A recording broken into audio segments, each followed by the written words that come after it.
High everyone, good morning, welcome back to my channel নিপার ঘর সংসার আরেকটি ব্লগে তোমাদের অনেক অনেক স্বাগত। আশা করি যে যেখানে আছো ভালো আছো, সুস্থ আছো। তো আজকে হলো বৃহস্পতিবার, সকাল সকাল পুজো হয়ে গেছে। পুজোর পর আমি তোমাদের সাথে যা শেয়ার করব, আশা করি প্রত্যেকেরই মন ভালো হয়ে যাবে। আর ভিডিওটা স্কিপ না করে পুরো ভিডিওটা দেখবে। যারা আমার ভিডিও রোজ দেখো তাদেরকে অসংখ্য ধন্যবাদ, আর যারা প্রথম দেখছো তাদেরকেও অসংখ্য ধন্যবাদ। চলো ভিডিওটা দেখতে থাকো, ফার্স্ট থেকে লাস্ট পর্যন্ত ভিডিওটা দেখার অনুরোধ রইল। আমার এই যে ছাদ বাগানে ডালিয়াগুলো লাগিয়েছিলাম, প্রত্যেকটা একই কালার হয়েছে, সবগুলো মেরুন কালারের হয়েছে। তোমাদের দেখিয়েছিলাম কতগুলো গাছ লাগিয়েছি, সবগুলো তো একই কালার। আজকে আর কোনো কাজকর্ম নয়, আজকে শুধু আমার ছাদ বাগানের কত রকমের ফুল কালেকশন তোমাদের সাথে শেয়ার করছি। তো আমার মনে হয় প্রত্যেকেরই বাগান ভালো লাগে। যাদের বাগান ভালো লাগে তাদের তো এই ভিডিওটা দেখলে খুব ভালো লাগবে। এই ফুল গাছগুলো যখন লাগিয়েছিলাম তোমাদের সাথে কিন্তু শেয়ার করেছিলাম, আজ যখন ফুল ফুটেছে সেইগুলোই তোমাদের সাথে শেয়ার করলাম। আর এই বাগানে প্রত্যেকটা গাছে যখন ফুল হয়, ফল হয়, দেখতে এত সুন্দর লাগে, আর পাখিরা মিষ্টি সুরে গান করে, আরও বেশি ভালো লাগে।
Keep on.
আকাশ আর বাতাস তুই আমার।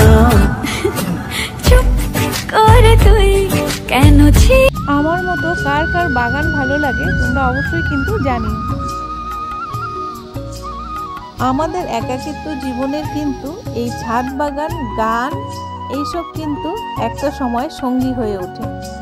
তো আজকে আমার এই ছাদ বাগানের অল্প কিছু ফুলের কালেকশন তোমাদের সাথে শেয়ার করলাম। তো আমার মনে হয় এমন কোনো মানুষ নেই যে গান ভালোবাসে না, এমন কোনো মানুষ নেই যে ফুল ভালোবাসে না, আর এমন কোনো মানুষ নেই যে বাচ্চাদের ভালোবাসে। প্রত্যেকটা জিনিস কিন্তু আমাদের অনেক ভালো রাখে। তো আজকে আমার এই ফুলের কালেকশনগুলো কেমন হয়েছে তোমরা অবশ্যই কমেন্টস করে জানিও। এই ফুলগুলোর জন্য একটা লাইক করে দিও। আর যারা নতুন বন্ধু দেখছো তারা অবশ্যই সাবস্ক্রাইব করে বেল নোটিফিকেশনটি অল করে রেখো, তাহলে আমার নিত্য নতুন ভিডিও, ব্লগ বা রেসিপি সবার আগে তোমাদের কাছে পৌঁছে যাবে। আর ভিডিওটা পারলে শেয়ার করো। তো আজকে এখানেই রাখছি, আবারও দেখা হবে নেক্সট কোনো ভিডিও, ব্লগ বা রেসিপির সাথে। ততক্ষণের জন্য টাটা।